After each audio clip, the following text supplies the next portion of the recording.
What's up, guys? Welcome to another edition of the Pots of Podcast. I'm Vince, filling in for Travis this week. He'll be back next week, so rest assured this isn't a hostile takeover.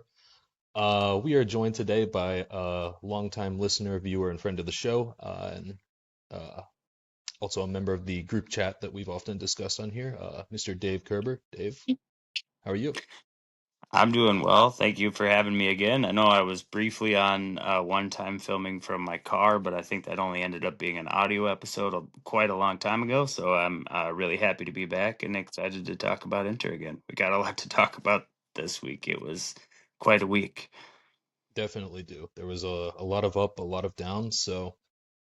Um, and there's a lot of looking forward to the future that we have to do here too. I know that you Yep. and I were talking about before we got on. So without further ado, let's launch right into it. I know Travis usually likes to start off with the midweek games, but I think maybe it would be best for all of us as a fandom if we start with something a little more positive. Let's start with the Genoa Yeah. game. So 2-1, a 2-0 victory. Kind of the bounce back we needed after that rough upset loss against Bodo midweek. We Yep. started with Sommer in the back, Carlos in for the suspended Bastoni, Stefan de Vrij, Manuel Akanji. In midfield, we had DiMarco, Mkhitaryan, Zielinski, Barella, Luis Enrique on the right. And up front leading the line were Marcus Thuram and Angion Boni. Dave, when you saw the lineup, what were your thoughts on that? I guess first thought was thank God a Cherby wasn't starting. um, I just have a lot of issues with him right now, and he just cannot play the high line that Kiva wants to play. Like everybody's wondering why a Cherby is such an awful player this year compared to last year. Is it's we're playing 8 yards further up the pitch, like he can't get back. It's that simple. He's also just a year older, and he's lost a step, but he's been out of position on so many goals when he's in the field this year. So I was excited by that. Midfield, I didn't really have any issues with. Luis Enrique, I mean, there's not a great option there. I would have liked to see Diouf get some time there. I think he's a lot more productive, but he is a bit more of a defensive liability right now. The one that I guess bugged me the most was Turam starting. I really wanted to see Pio and Bonnie. Hmm. I'd agree on all of that. I think that, like you said, Acerbi is kind of probably should have been sent packing this past off season. Respectfully, of course, I think he had some great contributions for us over the past few years, but I can see Definitely. that age has caught up with him for sure, and the way we play now, it's harder for him to get back. And in many of our losses this season in these big games, he's been in that back line, in the middle of the back line, and at a certain point, something has to give there. Um, Yeah, Interesting points on absolutely. Andy Doof on the right too. I was wondering if you thought that maybe Dumfries would come in, or if you think he's quite ready yet. I mean, I know he was on the bench, but I don't think he's quite ready yet. He just returned to training last week from a multi-month injury, so I don't think he was really willing to risk that given the games that we have coming up here with Como and the Milan Derby and the stretch that we have. We also have Roma coming up here soon too, so I think he wants to save him for that, not to risk him against Genoa. Because Genoa didn't come into this game hot by any means, in my opinion. Mhm. That's a good point. And I know I also agree with what you had to say about the front line. Marcus Thuram, of course, we've talked about his apparent regression over the past several weeks, months, this whole season, really, unfortunately. Pio Esposito and Yeah, Njombani is my preferred healthy starting lineup right now as well until Lautaro gets back. I do know we at least got to see that a little bit later in the game. Not sure if Bonnie picked up a late injury. I saw some whispering about that, but I haven't heard anything else about that. But more on that he later. did. He picked up a calf issue of some sort. I'm not sure how serious it is yet, though. But I did read some articles that he has some sort of calf issue that he is training separately right now. Oh, that's unfortunate. Um, Yes, yes. yeah, He hopefully might he. miss Como this week, but I don't know about beyond that at this point, Okay. which sucks because we'll get into why. Because he was quite a bit of our offense in that match against Genoa. Yeah, he was definitely one of the brightest spots. I would have him in my my up category for sure. Um, well, we'll revisit the state of the attack a little bit later in the show. But moving on into the game itself, it looked in a lot of ways similar, at least from my perspective anyway. It looked a lot of ways similar to the Bodo game, where we didn't have a whole lot of creativity in the middle, and we were really dependent on putting the ball out wide, crossing it in from the wings, and hoping something would work. And there were a lot of headers that either just weren't on target or were well over the bar. I know Bonnie had a pretty good header that looked like it might go in for a bit. Barella had one Yep. that was way over the top. And I know there was some sloppiness early too. I know Zelensky had some giveaways. We could see that Yep. Marcus Thuram still wasn't really contributing. Barella, he was running a lot and he was trying hard, but you could tell he still hasn't quite pieced together that full product right now in his form. So I do think it Yeah. was a step up from the Bodo game, which was kind of nice to see, but it was still it's still not what we hope to see from him. So for the first 30 minutes or so, it didn't feel so great watching this game until DiMarco linked up with Mkhitaryan, who put a great ball over back to DiMarco, who scored from a incredible angle. The Yeah. tightness of the window. I've seen several perspectives of that. Dave, take me through your reaction to that goal. I mean, that goal is just pure world class. Not only is it a tight angle with not a lot of room, he put it in one of the only spots you can put it, and he did it without the ball ever touching the ground. That was a like oh no he just volleyed it straight into the corner from an impossible angle. That is like a world class striker like Harry Kane level finish. It's funny you That mentioned that too, because I saw there was actually a stat where DiMarco, he now is up to 20 goal contributions, which is actually in line with a lot of the top strikers in Europe right now. I believe Mhm. the individual above him, I want to say, is Lamine Yamal with 22. I may be mistaken on that. I'll have to see if I can pull that list up Yeah, and then real there's quickly. like I think three or four guys above that too, like but they're like Mbappe, Kane, Michael Elise, and I think Luis Diaz. There's like three guys from Bayern up there. Yeah, I think I put that list in the chat actually. Maybe we can pull that in a minute. But I'm pretty sure you did. Yeah, I think that was the list. If I can't, my memory is coming back. Wow, that's impressive. I remember that.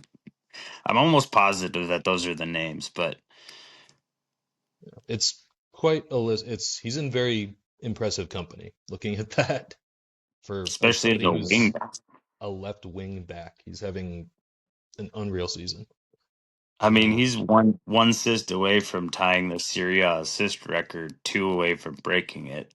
Like he's having a historic season at that position, and that record was held by Papu Gomez, who played as a 10. So, like, you would expect him to have a lot more assists than a wingback.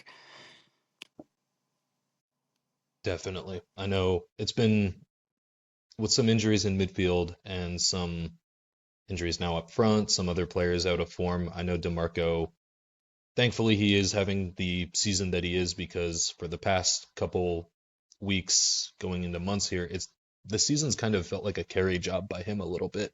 Him and Lautaro. I know the right side, Much. obviously, we're a bit limited, not having Dumfries. So, as Yep. left-handed as this team has always been, it feels like now more than ever we lean on guys like Bastoni and DeMarco to put some creativity together, and thankfully it seems like he's up for that. Pretty much. Um, I mean, that's like definitely how it felt like the Bodo game again, and like your point about the midfield, what that goes back to for me, and why we're doing wide and crossing is we don't have a player that can take on and beat their man with their feet, like with the ball at their feet. Bonnie is the only one that I saw do it in that match. Turum used to be able to do that, but like there was one sequence in that match where Bonnie dribbled past like four or five defenders, passed it to Turum, and within 2 seconds, Turum had lost the ball. mhm. I remember the one you're talking about. You and I both commented on it right as it happened, and I know you and I talked about this in the chat. I think Travis said it too, and there's another chat I'm in. Somebody said that. Everyone kind of is saying right now that Bonnie is what Taram used to be. Yep. And I see it too. There was another moment, I think it was before the one you brought up, But there was Bonnie got the ball in the box, and you and I had both commented on it. Somehow, some way, he was able to get the ball past all of those defenders and get it back out to. He made a pass back out of the box to try and find somebody. But I was impressed he had the footwork to be able to get out of that situation at all. I'll have to go back and watch that again because I was just how did he get it out of there? Like how the heck did that happen? I mean, sometimes it honestly seems like the ball is like glued to his feet. Like the Mhm, ball is so close to him and he has such good control over it. I'm very impressed by that. I did not see that earlier in the year, but it's starting to become more and more regular with him. mhm, Even Diouf is starting to do a little bit of that, like where the ball just stays very close to him when he's dribbling, even at pace. mhm. It's impressive poise. I know when we brought him in, uh, I guess one of Kivu's handpicked favorites to join the squad. I hadn't watched a lot of Parma. I wasn't totally sure what to expect. Um, but I think he's been a great pickup. You know, I'm glad he's getting some more minutes. I know part of that's due to injury now, but I do think he was like you and I both said, I do think he was one of our key difference makers yesterday. So, I've you been know, saying for a while in the chat that I think he needs more minutes and deserves more minutes than he's been getting because I do think he is actually one of our game changers. Because when he comes on, even if it's as a sub, like he makes things happen. Even if he gets the ball, and he's like Pio in that way. Like once he gets the ball, it's not just him. He opens up space for his teammates because of his dribbling. He's able for Pio, it's his hold up play, but for Bonnie, he's able to keep the ball away from people, dribble through them, and then open up space for his teammates, which is something that we are sorely missing a lot of the time, is a little bit of that creativity. And that's definitely something we were missing against Genoa. It took a moment of magic and a handball for us to get 2 goals in that match. mhm. At the same time, though, it's great that the team has the resilience to just find ways to scrap these wins together. I know I've mentioned a couple times on the show that Yeah. one of my favorite things about Kivu is that he has this way of not taking any game for granted, not leaving any points that on paper should be gimmies out there. We are just relentless. We collect the points that we need to, and that was the kind of win that we had yesterday. But it's not always pretty. I know, like I'd said, the first Yeah. half was it was a bit not what we would hope to see, not our most fluid display.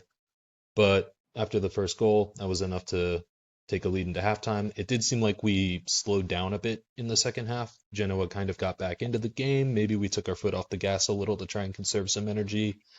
Um, but then we made some subs. Çalhanoğlu was one of them, ends up converting the penalty kick. Mr. Automatic, love to have him back.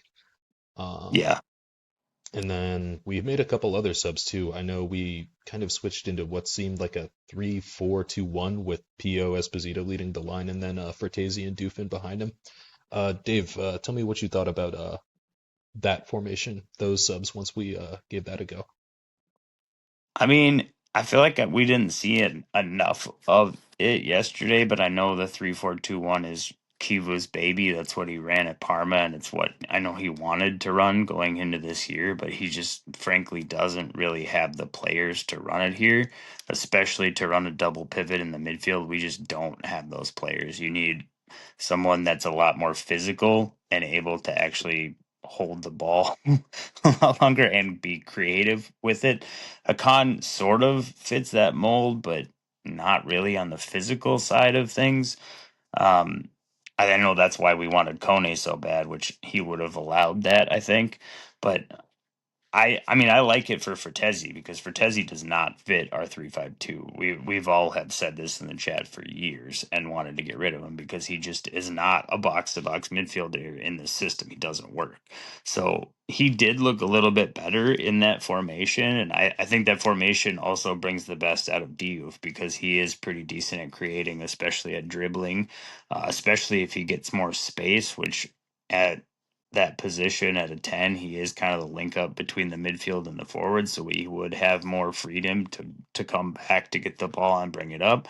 So I like it. I just haven't seen enough of it to really say a whole lot about it, but I think it would be a good switch for us in the long term because it would solve a lot of the problems that we're talking about right now, which where we're just relying on cross and pray and moments of brilliance.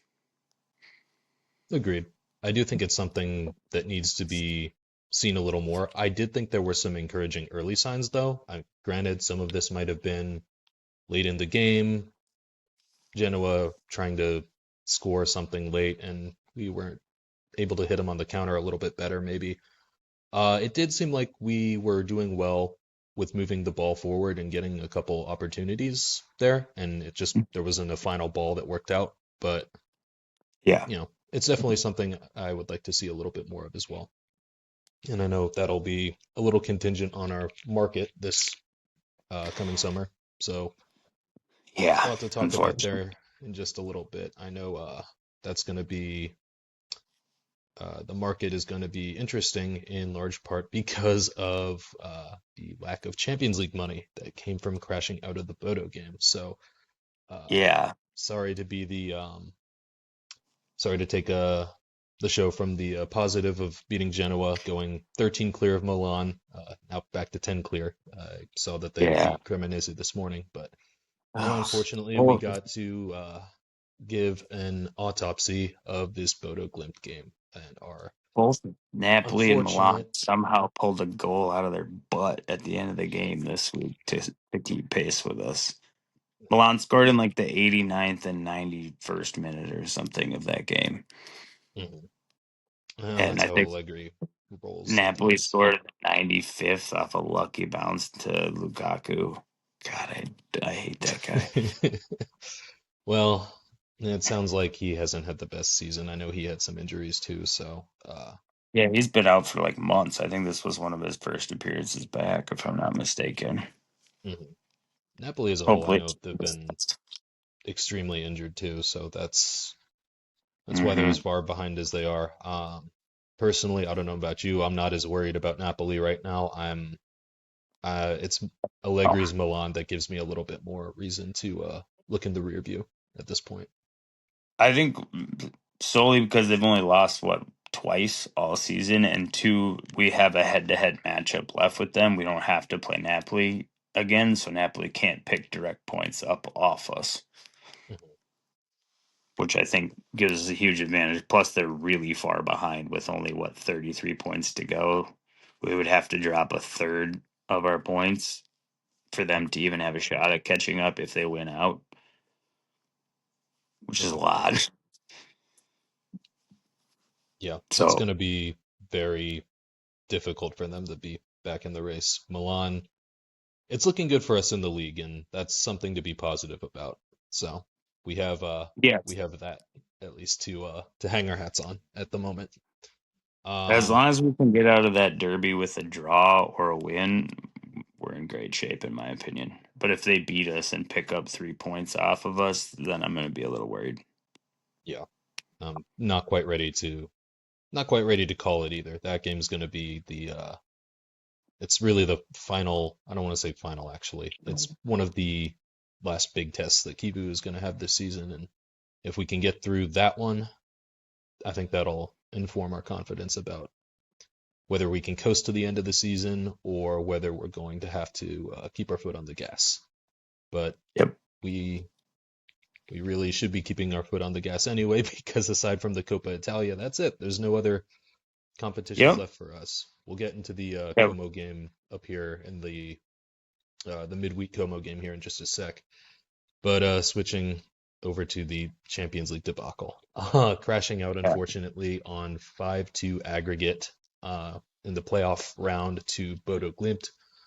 Yeah. Obviously, Travis talked a little bit about the game up in Norway that we lost 3-1, which after the Juventus game, I know a few of us felt that that could be a trap game, and sure enough, it was. Yep.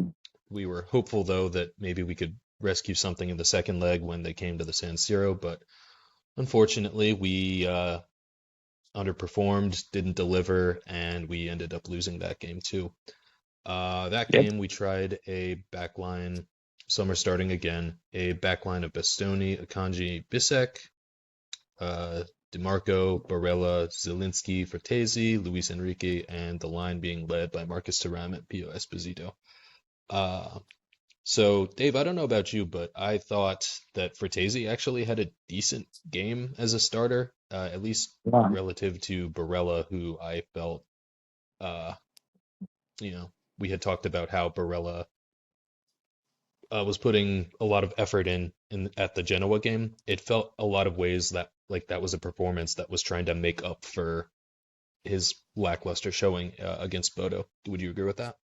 I would agree with that. I mean, he got raked in the press for that performance, and rightfully so. Like, I mean, this was a player that only a few years ago was a guy that was putting up close to 20 goal contributions a year from midfield. Like, and he has what, one goal and maybe two or three assists.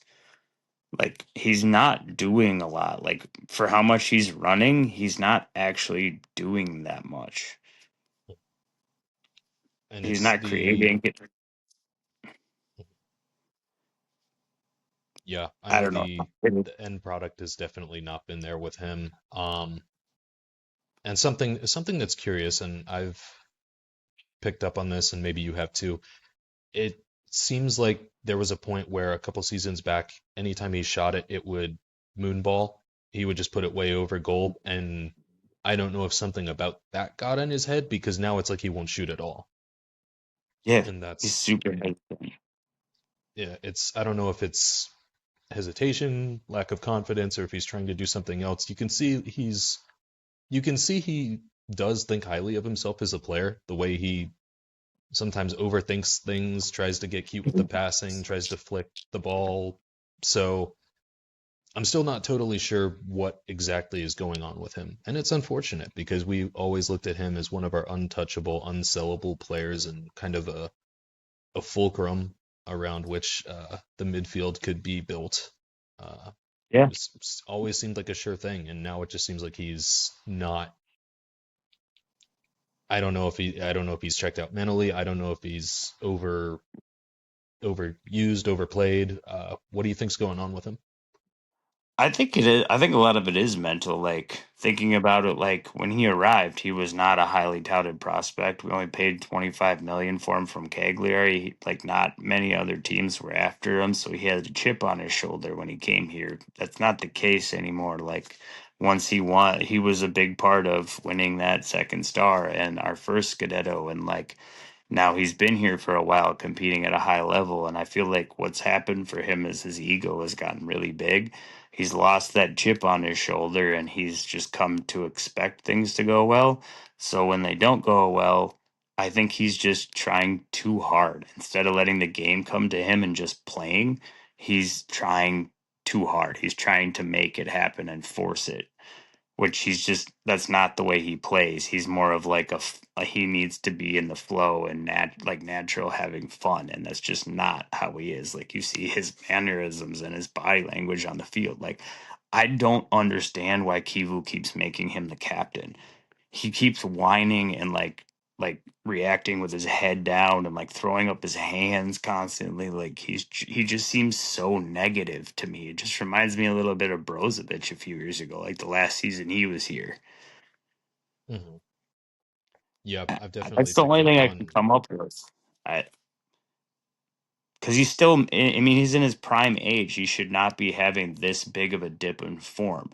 And I don't think it's the slight tweaks to the formation that Kivu has made. I think, if anything, that would improve a player like him that's more of the box to box midfielder, does everything, the engine of our midfield. But I feel like I haven't seen those like super creative passes that he used to do all the time. Like I feel like he's misplacing more passes. He's not trying a lot of those things as much.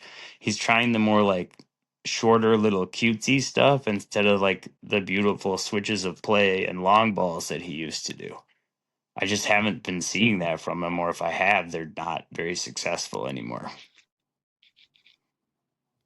Right. The Yeah, I would agree with that. It's just not it's just not the same. Like you can just watch eye test, go back watch some highlights and you could see even from even from last year, it's uh, maybe there was a little bit of fall off last year, but I know a lot of people were criticizing him for not going after that one ball in the Champions League final, but it's it's rightfully, bigger than but just yeah. that. It's a whole right, and it's just a whole thing. You were talking about his attitude, his body language, and I can see that too. I've always felt that he likes to complain to the refs a little bit too much for his own good, but you can see it's not just that. It's there's like a almost a lack of accountability where I forget which game it was, but there was a few weeks ago where somebody played a ball pretty well to him and he just couldn't get to it, or he didn't go after it, but it was perfectly weighted and he threw his arms up, and it felt like a moment where he had been in the wrong on there, but he was Yeah. all too ready to try and throw a teammate under the bus. And I agree that that's, he's our vice captain, but that's behavior that isn't always it's not becoming of that. So, That's exactly what Brozovic was doing his last season here too. mhm. I think that's the best comparison for me. And I remember Brozovic had a similar dip in form too. Like I do think a lot of it is mental. Like this, a lot of this core group has been together for what, like 5 years now. They got really used to winning, but they had a couple really big games that they really did horribly in. They also blew two Scudetto races. So, like, I don't know how much of it is the mental fatigue from that and hangover from that. And it's hard to know, like, I mean, if you've been for the at the same job for same exact place for 5 years with the same group of guys for 5 years, you've had some success and failed. Like, I feel like it's just hard to keep up that level of fire for that long in the same place. So I feel like some of that is just like complacency to an extent, or has set in because they're so used to being good that they don't feel like they have to put in the same level of work and effort to continue to get the results, which is, I think, what I'm seeing from Turum too.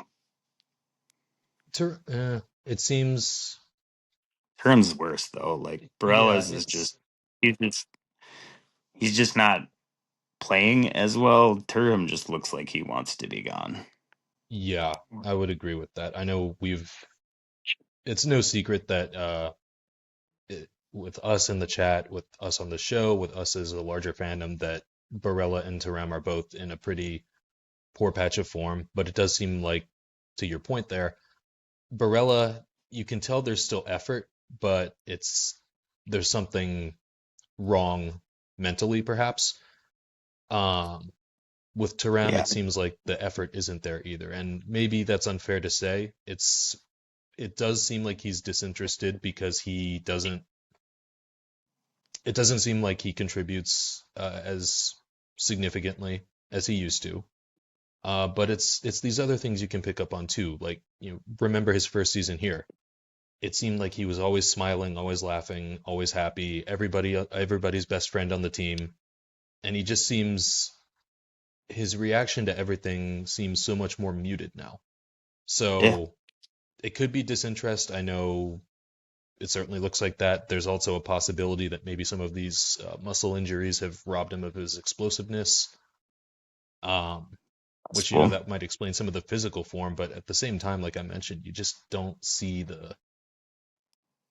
you just don't see the same level of emotional investment. I feel like from him, which is No, yeah, I mean, I think some of that is the same story. Like Turum came here on a free. Not that many people were after him because he had had an ACL injury not that long before, and he had a chip on his shoulder and a point to prove. And I think he feels that he's proven that now, so he's not putting in the same level of mental and physical effort. I think it's just, I mean, which is natural psychology. Like, I think that's what makes players like Ronaldo, even though I don't like Ronaldo and Messi, great. Is even though they got to that level, they never stop. Like I would put DiMarco and Laturo in this category too. They just never stop trying to be better and giving more. I feel like those guys kind of have a little bit, and I don't know how else to. I mean, it has to be mental. Mhm. Yeah, I would agree Less so that from Barella, but I'm sorry. I would say less so from Barella, but definitely with Turam. And I mean, even I feel that with Denzel Dumfries this year as well. Even though he's been hurt for a long time, I feel like he just hasn't been the same this year either for the same reasons. Mhm. Yeah, hopefully But we'll at to least get into both. the, should we get into the actual match? I suppose. Oh yeah, we'll get back to that, but unfortunately that does inform a lot of what happened in the game. We saw it was a pretty poor game from Barella and Marcus Thuram, and Yeah. Oh unfortunately my that God. yeah, we had to talk about that. It was in a lot of ways, like we mentioned, similar to that Genoa game. There wasn't really any creativity coming through the midfield. Yep. Bodo were packing the middle, packing the back, and we had to pretty much just put it on the wing and spam crosses to the box, and nobody could get one on target really. Yep. And we kept doing that. We went into the first half, or we went into the halftime after the first half, goalless on each side. I know personally, I was not very optimistic coming into this return fixture.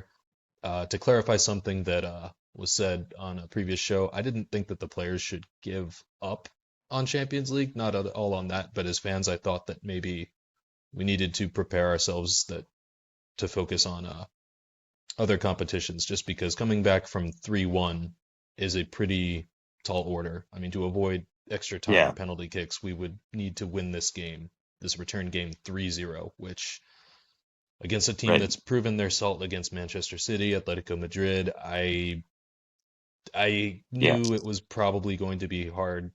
It probably wasn't going to happen. And I was like, all right, forget Champions League. If it happens, it happens. Great, but let's focus on the league here. And that feeling only intensified at halftime. And Dave, I'm guessing it was for you too. Take me through your thoughts at half. Oh yeah, I didn't think we. I mean, I I said it at half numerous times. Like I didn't think we were winning just because like of the amount of chances that we're continuously wasting, which has been a common theme in our chat for like what 2 or 3 seasons now. Like I'm gonna get into some of the statistics because you guys, I love statistics, but like over 2 legs, we outshot this team 45-15. We only got like 11 shots on target. They took 15. I believe they got 8 on net and scored 5. We got 11 on net and scored 2.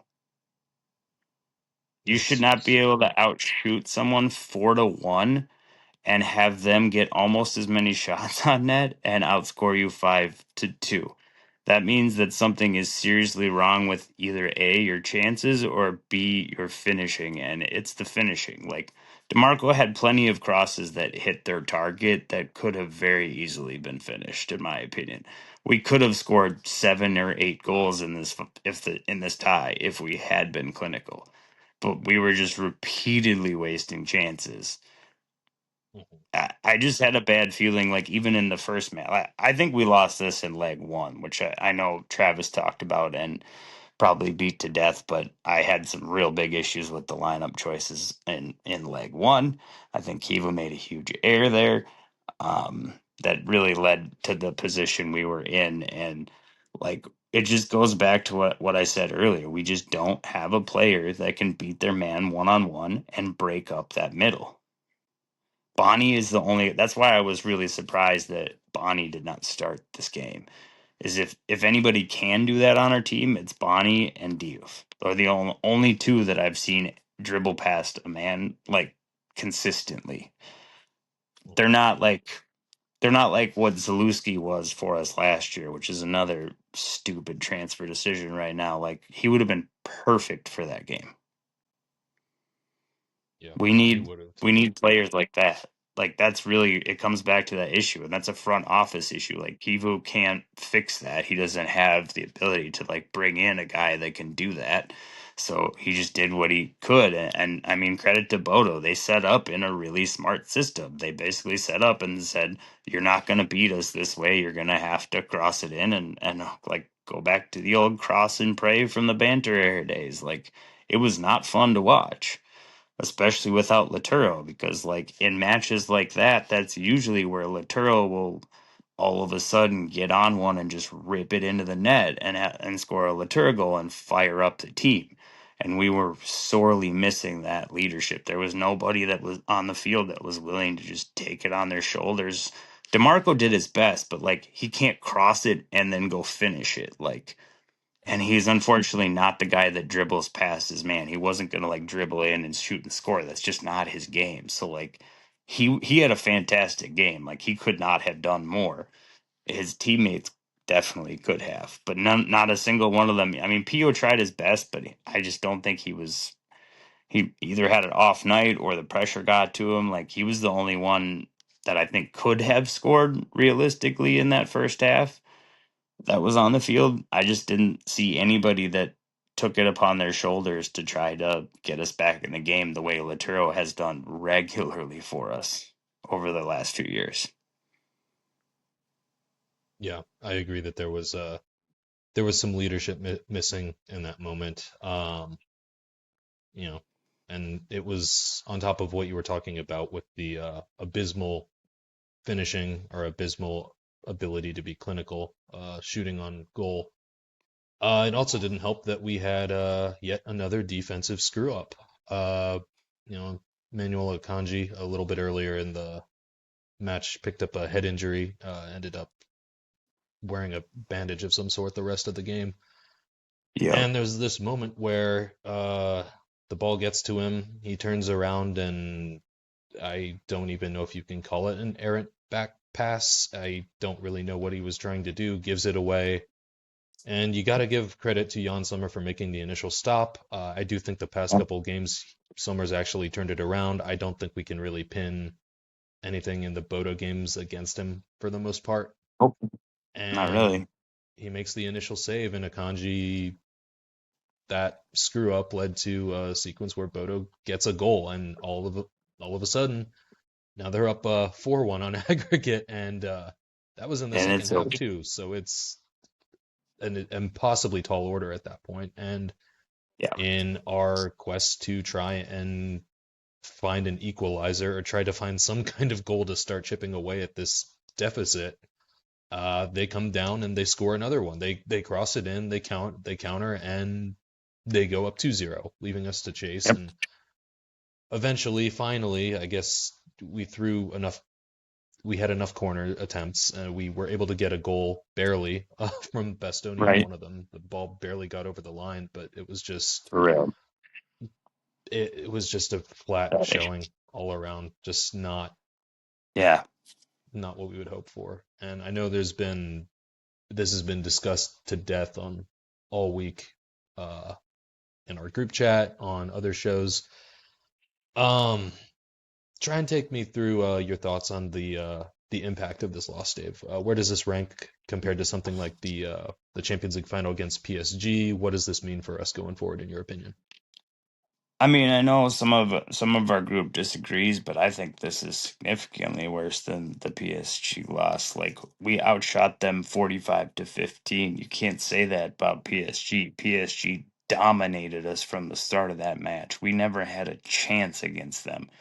Every single time there was a loose ball, their speed, like I remember there was one time where there was a ball that looked like it was going to go out of bounds, and then all of a sudden Usman Dembele came out of nowhere.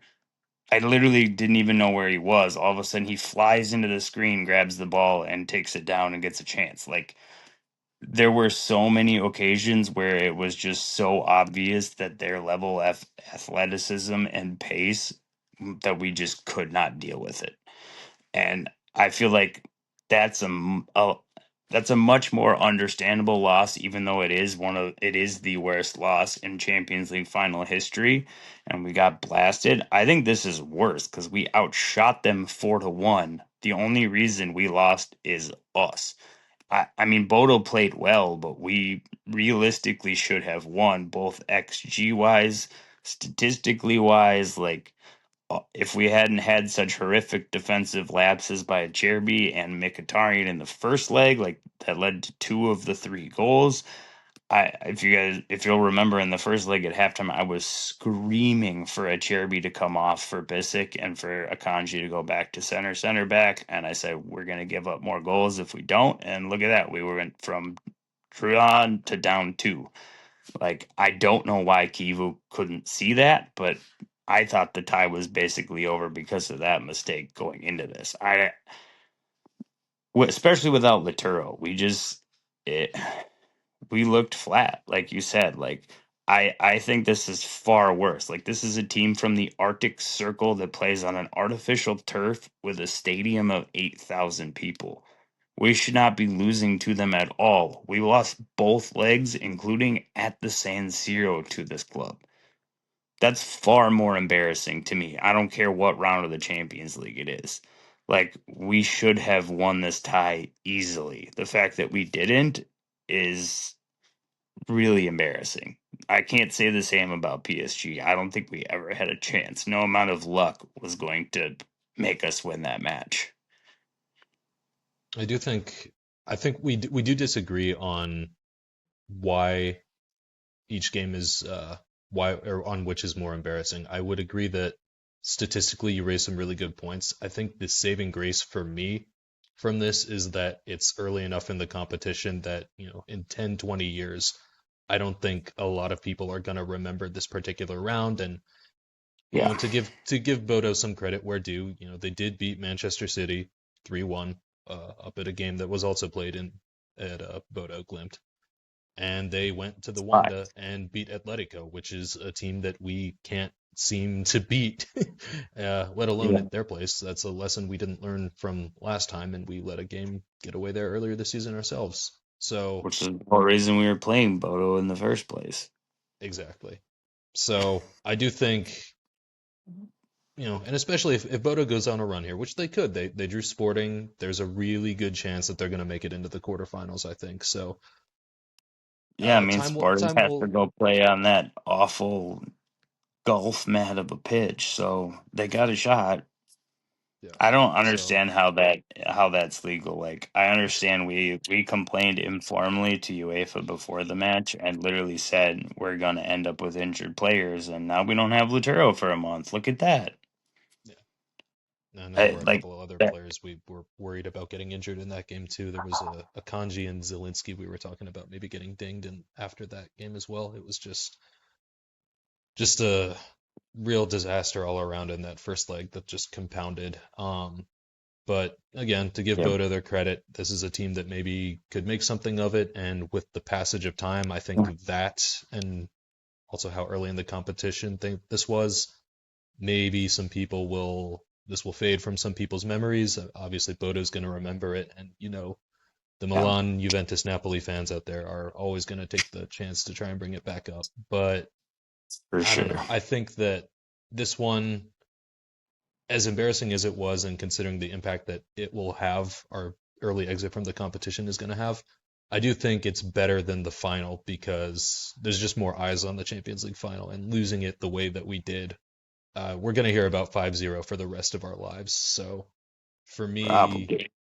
yeah, it's, I'm never Yeah, in I'm 20 more in the years. numbers side of things because I'm thinking about the stats and the financial losses, Yeah, and possibly selling stars and like all the ripple effects that this will cause that the PSG really didn't cause because we were going to get a pot of money either way and we got a boatload just by getting that far. Like the bonus for winning the final isn't that much compared to just getting there, but we're gonna like I told you before, like even if we win the Scudetto and Coppa Italia, we get like 23 million euros, which is less than we would have gotten just for making the next round. So like it is going to have an effect on our Mercado too, which I think is the other concern. right. And that kind of leads us into our next topic that I had here, which is what the team is going to look like going forward.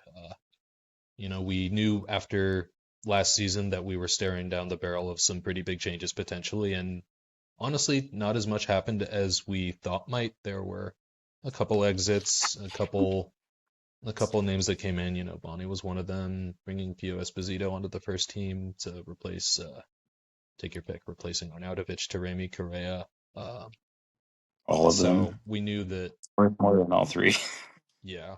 So we knew after the PSG game that there was going to be some changeover, regardless of what happened Mhm. in that game. And I'm a bit surprised that the team stayed together as much as it did. I thought there would be more action. And looking ahead to this offseason, it does seem like it seems like that bill's gonna come due, and there's gonna be a lot of changeover because, like you brought up, we're gonna be missing that Champions League revenue, and Serie A and Coppa Italia potentially won't be enough to catch up with that. I mean, looking at No, I mean our budget last year included selling a player, which we didn't do. So like we're already behind on that front. So like we're gonna have to sell somebody. There's no doubt about it. It's just maybe a couple people. But the nice thing about how the Mercado works is you get to book the revenue on the front end, and whoever you buy, you get to amortize that cost over the life of their contract. So there is some wiggle room there where we can still bring in players. It's not like because we spend or because we bring in 100 we can only spend 100, so like that part will help. But I think the biggest concern for me is like how much the transfer fees are going to have dipped in a year for a lot of these players. Like we probably could have gotten 70 to 80 million for Turam last summer. I think if we get 50 to 60 we'll be lucky right now. yeah, I mean, that's the other that's a good concern I point. have is can Murata actually sell these guys or bring anyone in? Because he's had a hell of a hard time finishing any deal for like 2 years. Yeah, that's a good point that actually leads into some of what I wanted to bring up next here. Being able to sell some of these guys, and unfortunately, a lot of the likely outgoing names, I don't think we're going to be able to get anything for. The contracts are either expiring or they're very old and their value is pretty low. I mean, let's take a look at Yeah. some of our presumed or possible or presumed exits here. We've got Jan Right. Sommer, we've got Acerbi, we've got De Vrij, we've got Darmian, Mkhitaryan. Most of those guys are well north of 30, almost 40. And I think maybe All of there's them are on expiring deals, right? I think. I think so. Or even if they're not, though, there's the age. I don't think there's any reasonable team that's going to come make a play for these guys. We're not, that's one, two, No. three, four. That's five exits right there. Three of them defenders. That's a whole back line's worth of defenders that are probably going to be gone that we're just not going to get anything for. Um, Yep. so that's three defenders we'll potentially have to replace. Uh, that's a goalkeeper. Mkhitaryan in the midfield. I know there's been talk that maybe we'll extend him for a year or not. Ideally, that's not something we would do, but just looking at the amount of changeover we're staring at, it might be unfortunately necessary. And even Yeah. if you look at the midfield, like how much like we might get something for Davide Fertesi. I think we could get something for him. I don't know how much, but I know there's been enough noise about him potentially leaving and with him being unhappy with his minutes here and the fact that our formation doesn't seem to be changing quick enough to make use of him. His patience is Yep. probably running out, so that's Mkhitaryan and Fertesi potentially. We've talked about his Hmm. Çalhanoğlu. Is Galatasaray going to come get him for that victory lap to finish out his career?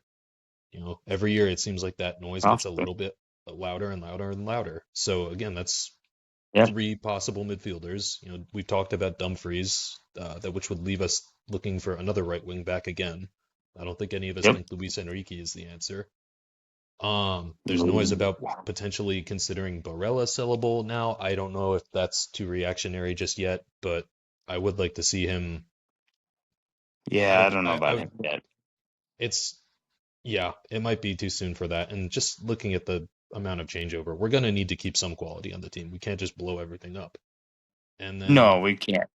yeah, and then Yeah, there's Marcus I Thuram do up front. think Pico is probably going to bring a fair number of guys up from the U23 Primavera and the lone guys. Like, I think Hakan San Miro will come in. I think we might bring Topolovic in as a senior guy next year, Mhm. which I know it is kind of the way that Oak Tree wants to go forward. So I do think some of these holes will be plugged by guys that we already have, and then like bring it. We're already the other thing is we've already spent 15, and I don't know if it's actually 23 because we have a 50% buyback, but just doing Stankovic and Akanji is already like 38 million spend just to get those guys permanently back.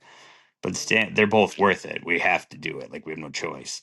100%. Um, Stankovic is already worth over double that at this point on a market value, and like he wants to play for Inter. He's the son of a legend who grew up here. Like he could potentially be the next DiMarco that could boss our midfield. He can play all three positions. What he's done at Bruges, like I understand it's Bruges, but he's also done it in the Champions League against Atletico Madrid at the Wanda. Like he's been ridiculously good. And he's got a lot of suitors coming for him too. I know Arsenal apparently have some pretty serious interest in him. I think Atletico do as well. That's, Yep. but he's somebody that we need to get back. I think, we've been looking for that physical midfielder, and there's a good chance it's him. And if he's quote unquote in-house, even better. But yeah, Yeah, I mean we it's have to try that back. It starts in June. I know that is the plan at this point, and like because we have that, none of those teams can touch him essentially. Because also he'd have to agree to go there, and he wants to come back to Inter, so there's that too. But we have that buyback, which I believe we have first right of refusal. So if somebody does try to buy him, we can trigger the buyback. Mhm. Yeah. Well, I think he and Akanji, like we said, I think they're going to be necessary pickups, necessary permanent Wait, pickups, I should say, in Akanji's case. Yeah, I agree. I mentioned to Travis and I talked a little bit a couple weeks ago about how it feels like the market doesn't always work out for us lately, where it feels like there's a lot of almosts. I know you were talking about Marota's seeming inability to finish the deal, seal the deal. So that's a bit disappointing. So as far as who's going to come in, I don't know. There's going to be a lot of under 23 plugs, guys like Kamate as well. I think could potentially get yeah, some minutes. So, but either way, I we're could see looking at. I think the list is a replacing little with long. LH. It's like I 8 to mean, 10 guys or yeah, we something. we threw out like 10 names possibly that are leaving, and at least half of them we're not going to get anything for. So, Yeah. Yep. like I said, that bill's going to come due, and we're going to have to get a bit creative with it here. Um, Yeah, so we are. that's a bit of I mean, trepidation, I think. we could talk about what our dream mercados are, I guess, but um, I I guess don't my know. dream would be, I don't know, that I could saw take more out. noise that like we're gonna maybe try and approach Liverpool for Curtis Jones again, Leone possibly. I know we wanted, Leone would be a good short-term plug on loan. I would like that. yeah, I think it would be assuming he's healthy, of course. I know Yeah. he tore his ACL, I believe, which that's something else we can talk about here. We've wondered on a number of occasions, and I know you and I in particular are both really high on Valentin Carboni. Unfortunately, Hmm. down at Racing Club, just tore his other ACL. So, Yeah. really sad to see. I don't know what his future with us will be, or if there is one at this point. I hope there is. He shows such promise, but it's looking a little rough for him right now, and that's something I was maybe hoping for this summer, and maybe that Yeah. was getting too Same. ahead of myself. But it's I mean, I uh get it. Like, I was hoping too. I feel like ever since Messi praised the kid, he's been cursed. yeah, that cosign was Like, didn't quite work out, I guess, which is no, you it's know just unfortunate. Like he's going the Zaniolo route right now, just ripping up his body, trying to get minutes, I guess. But yeah, yeah. it's very very unfortunate, and we are gonna have to bring in a lot of guys. And I know Oak Tree is really big on the bring in the younger guys. I mean, we're gonna have to get creative. I think we're gonna have to do some freeze just financially. We're gonna have no choice. I think that's why a guy like Goretzka or somebody makes sense if we can get him to come in on 7 or 8 million wages, which is high, I get, but like he's a world class midfielder that is enormous and would fit that double pivot of a 3-4-2-1 to a T. Um, and he would give us more options. Um, that if we can do that, and we're for sure going to move to a 3-4-2-1, I think maybe Kivu can convince Vertezi to stay one more year. I don't know. I mean, I don't think we're going to get more than like 25 to 35 million for him. He just, Right. unfortunately, which is still not that much less than we paid for him, but like we're not the team right now that can go out and spend 40, 50 million on like three or four players. We just can't do that. So like as much as I would love Marco Palestra and like Vicario, I don't think they're that realistic of targets. I would rather sign Caprile from Cagliari because I think he's been fantastic and Vicario has been awful this year.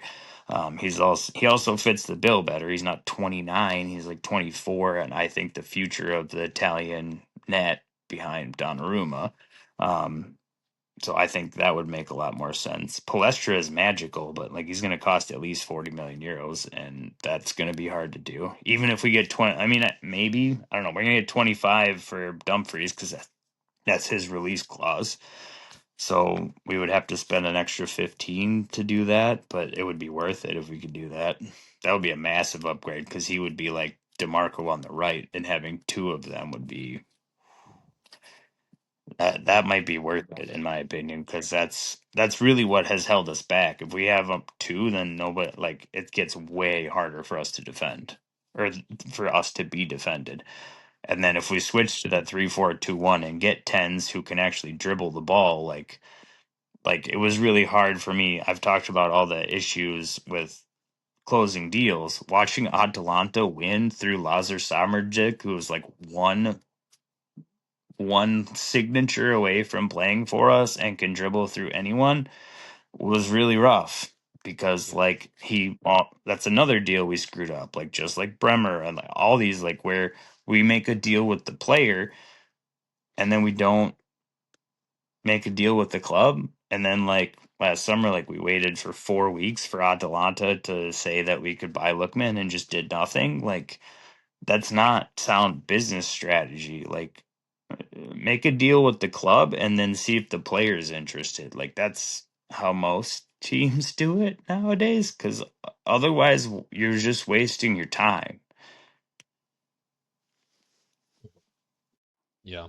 I think it's going to be an interesting market for sure because I know a lot of the problems that you're talking about I think are going to come to a head again, and that's kind of scary to think Yep. about when we consider, the scale of the potential losses we're going to have this season. So, Yeah. um, yeah, I know we're used to being pretty competitive on multiple fronts, and I think, we're still a big club. It's important that we still try.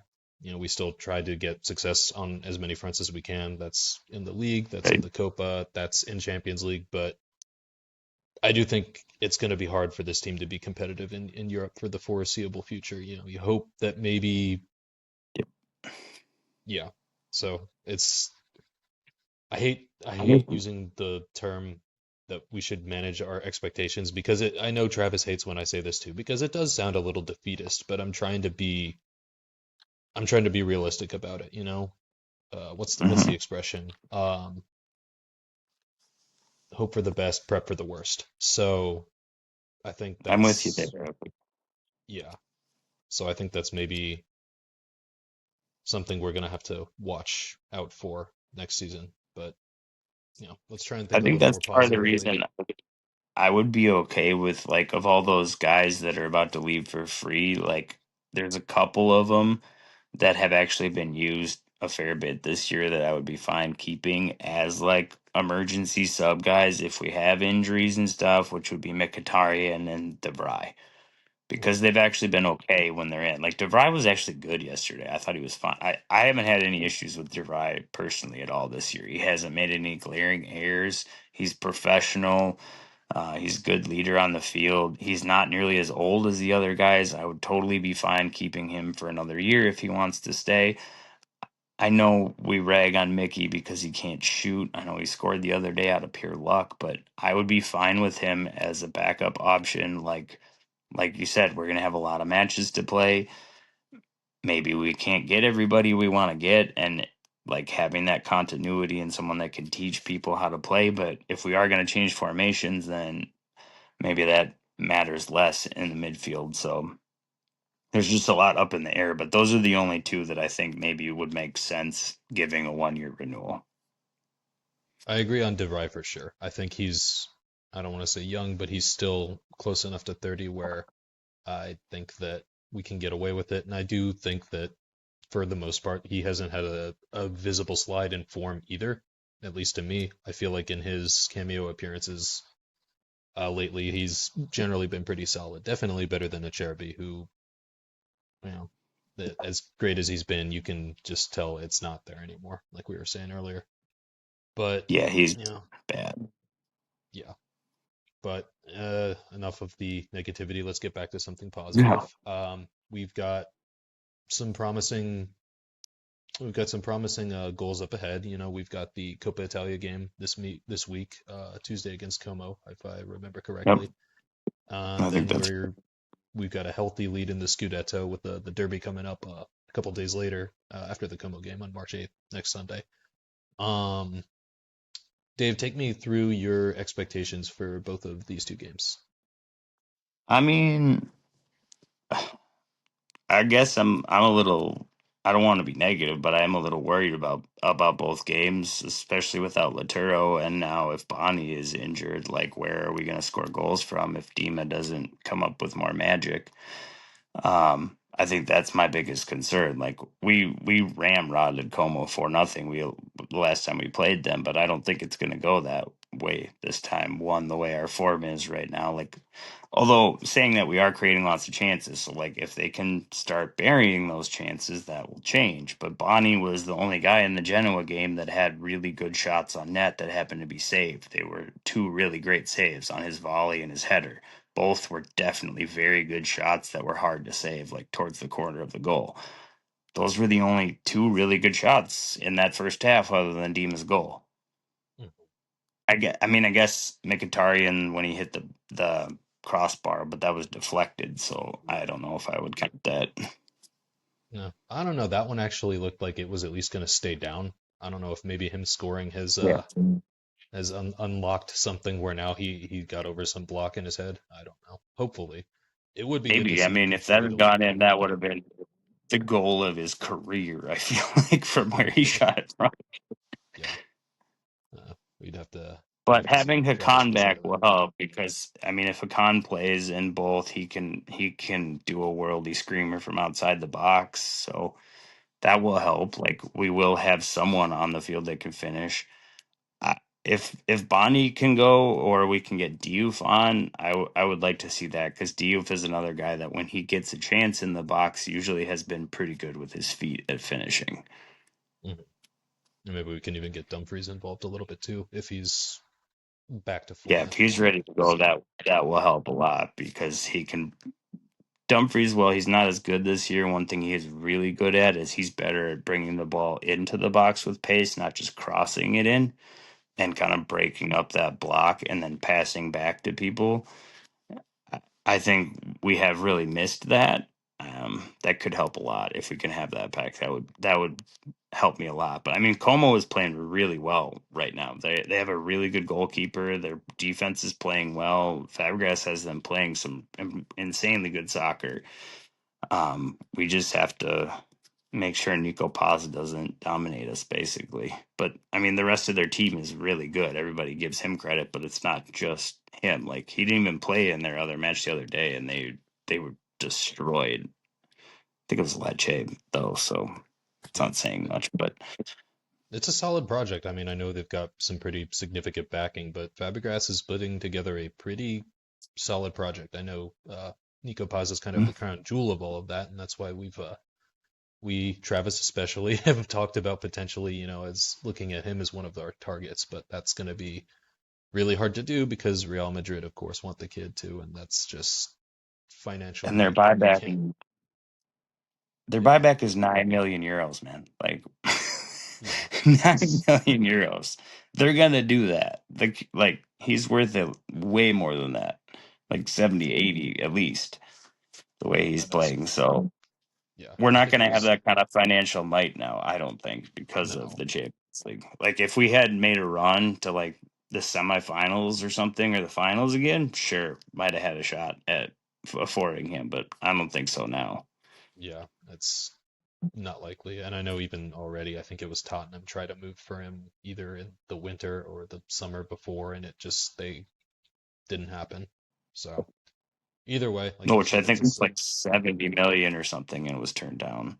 which is absolutely insane. Like we're not spent. I don't remember the last time we spent that kind of money on a player. Uh, Lukaku, yeah, which even then, how many years ago was that now? oh, I was like 6, 7 Yeah, at it's least. going on a little while. Yeah, And even then, look where that spending spree landed us. The current position where now we can't really spend as much as we can because yeah. we're That, trying to make that's how up we for it. got that debt noose around our neck that Oak Tree's trying to get rid of. Yeah. Seems like we're at least making some inroads on that, which is good. So, Yeah, I mean, their financial management of us has been very sound. I will say they have us on a good path. I like their strategy of having the U23 team switching to youth products, trying to get players before they become these world class, really expensive players. Because realistically, we do not have the financial might to compete that way. We just don't. So like stop trying to like sprinkle in one big purchase here and there and try to do what we did with like DiMarco. Like think about most of the players in our squad that are really big parts of our squad. We didn't pay that much for any of them. Bastoni was probably the most expensive one I think we paid 31 for him as a youth product, but most of them were under 30 million or our own youth products. right. And it's something that plays into what I've told friends about this team, this particular group of guys. It's amazing that they've accomplished what they have for what they are. You know, it's a couple token stars. It's one son of soccer royalty, football royalty, whichever term you'd like to use, in a Marcus Thuram. There's the boyhood fan who gets to live his dream, DeMarco, and then you know mentioned there's a couple stars like Lautaro, Barella, Bastoni, but you look at the rest of the squad, it's a group of misfit cast-offs, scapegoats, grizzled veterans, guys you look at and people say, "Oh, that guy's still playing." Um, Yeah. there's a Cherby, the cancer survivor. There's Çalhanoğlu, who was scapegoated, basically run out of town after he decided to leave AC Milan, and then came to us and kind of made something for himself, changing positions and becoming a key contributor, something of a hero for us. Um, Yep. it's just a really likable group, and they all came together either on freeze or very low deals, and in spite of that, the sum is greater than the total of the parts. This is a team that Yep. we can argue that maybe has underachieved in the league a little bit and should have brought home a few more Scudetti, but they went Thanks, to Kentucky. two Champions League finals and pretty much went the distance with Manchester City at least. Like this is, Yeah, we had a you realistic shot of winning that one. yeah, and you look at the team, just how many of these guys you drop them onto a team like I don't want to go as big as Real Madrid. Let's say if you drop a bunch of these guys onto Liverpool, how many of them are really going to start there? 3, 4 tops. Not a lot. And despite that, this team has been punching above its weight for quite some time, which is, Yeah. I feel like we take that for granted a little bit sometimes. And I feel like it's easy to see how dominant we are against some teams, and then um, I don't know. I think sometimes maybe we just let our expectations get ahead of ourselves, and maybe Yeah. we think a little too much of these guys because they're great. They're good or great players. It's a miracle the project has been as successful as it is for what we're dealing with. All the things, basically Right. going deep into Europe with one hand tied behind our back because so we can't get into our wallet. It's Yeah. it's incredible, really. I mean, I remember someone, I don't know if it was a graphic in the Champions League final against PSG or in the run up of it, just comparing the financial spending of each club, and it was insane. Like I think PSG had outspent us like 7-1 or something. It was Yeah. insane. Like basically they were giving us credit because they were like financially this team shouldn't even be here. Yeah. So hopefully in the next few years as we balance the books, we'll be able to start bringing in some more prominent talent. I know we're looking at some gaps here, but for now, I think we can finish this season strong. There is a bright end to this season. I think there is a good chance of another Scudetto, bringing home number 21. There is a strong possibility of bringing home a Copa. I don't want to jinx us too much and start talking about a domestic double just yet, but that would be something incredible to Yeah, bring home, especially in Kivu's first year.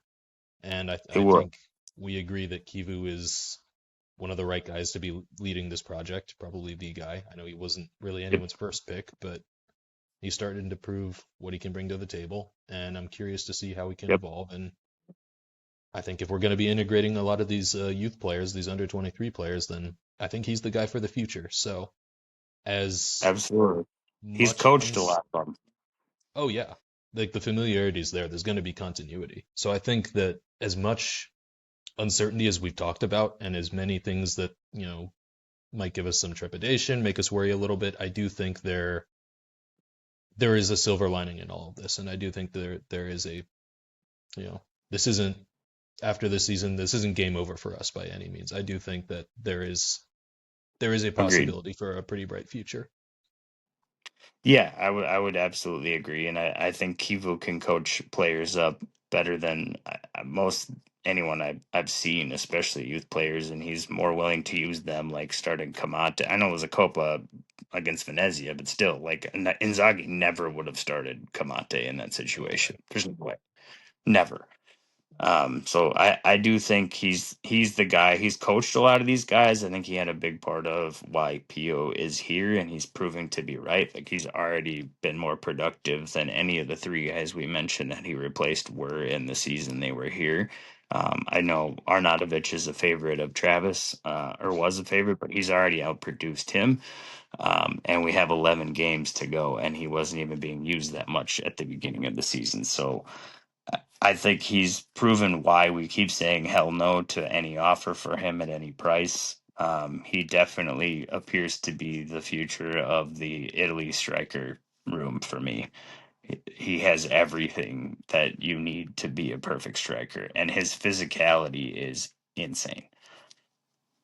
Definitely. I know a couple weeks ago I made a comparison to Rob Gronkowski, and I'm just going to stand by that just because it feels like, as physical as he is, a lot of other teams don't seem to know what to totally do with him at times. And I know that Hmm. it's not just domestically in Italy. It's other teams around Europe are taking notice. My friend Ryland, he's a Arsenal fan. We were watching that game together, and he's heard me talk about Pio Esposito, but that was like one of the first times I think that he like was able to watch him and see what he could do, and he came away impressed. And looking through the Arsenal subreddit after the game, you could see the general reaction was, "Yo, who is this guy? Where did he come from? Can we get him?" the Yeah, the kid's Arsenal's turning actually been heads. linked to it. The kid is turning heads, so hope we can hang on Yeah, to him. Um, I don't see us ever like that. Doesn't fit the mold of Oak Tree. I just don't see us, and I don't see Kivu would quit if we sold him. Like he said numerous times he wants him to be like the cornerstone future of his project, and I don't blame him. Like he's only going to get better the more time he gets in Serie A and the more time he gets in this team. Agreed. And so you can see even from the start of the season, you can see how well he's improved and grown into his own. Yeah. But we'll see how it goes. We got a couple big games coming up this week, and with the Milan Derby. Travis will be back next week. Hope I've done as good of a job as I can filling in for him. Dave, you've been a great guest. Is there anything else you'd like to leave the audience with this week? No, just thanks for having me. It's always fun to chat with you guys about Inter, and hopefully it's a better week for us all as fans. Yeah. Well, all right. Thank you for everyone for listening this week. And as always, hit the like, subscribe, comment, share. Uh, and with that, we'll leave you to it. Thank you for listening, watching, and remember, as always, Forza Inter. Forza Inter.